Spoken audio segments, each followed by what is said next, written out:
యేసుక్రీస్తు నామంలో పరిశుద్ధాత్మ ఆశీర్వాదం పొందుకుంటున్న ప్రతి ఒక్కరికి పేరు పేరిన హృదయపూర్వక వందనాలు తెలియజేస్తూ ఉన్నాను.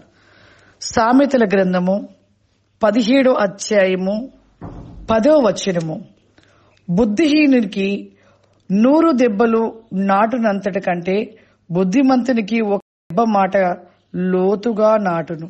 నిజమే, బుద్ధిహీనునికి ఎన్ని మార్లు చెప్పినను కూడా వారి హృదయంలో నాటబడదంట.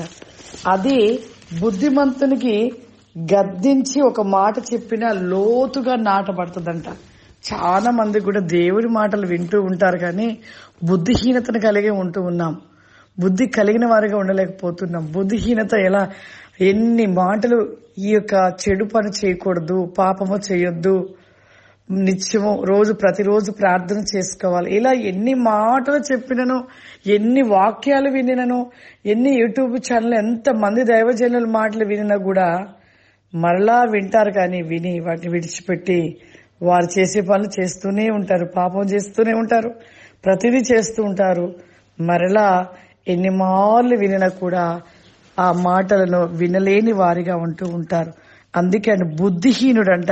ఎన్ని మార్లు చెప్పినా తన హృదయంలో ఆ మాటలు నాటపడం. బుద్ధిమంతునికి ఒక గద్దింపుతో చెప్పగానే వెంటనే అది నాటుకొని పోతుందంట. మన జీవితంలో దేవుని మాటలు ఆ విధంగా ఉండాలి. మనం దేవునితో ఉంటున్నాము, కానీ బుద్ధిహీనునిగా జీవిస్తూ ఆశీర్వాదాలు కోల్పోతూ ఉన్నాం. బుద్ధిమంతుని యొక్క జీవితాన్ని దేవుని మాట విని ఆ మాటకి లోబడుతూ ఆ మాట ప్రకారం నడుస్తూ ఆ మాటలు నాటుకుపోవాలి. మనకి ఒక మాట దేవుడు చెప్పాడు అంటే ఆ మాట మన హృదయంలో నాటకపోయి ప్రతిరోజు కూడా నెమరవేస్తూ ఆ యొక్క మాటలు ధ్యానిస్తూ ఆ మాటల ప్రకారం నడుచుకున్నప్పుడు ఖచ్చితంగా మనం ఫలిస్తాం, దీవించబడతాం, ఆశీర్వదించబడతాం. ప్రార్థన చేసుకుందాం.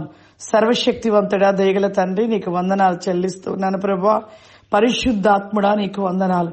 Vision not the glory, come the my Holy Spirit. Prava, ఈ దినము ఈ యొక్క ఉరికోసి కమాందరి శూరిలందరి కోబాసి కౌరిమా ఈ యొక్క పరిశుద్ధాత్మ ఆశీర్వాద ప్రోగ్రాం చూస్తున్న ప్రతి బిడ్డను దీవించి ఆశీర్వదించి ప్రభా.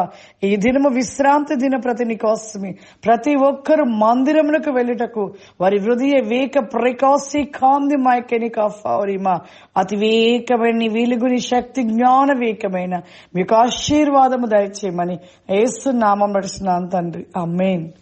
God bless you. దేవుడు మిమ్మల్ని దీవించును గాక. ఆమేన్.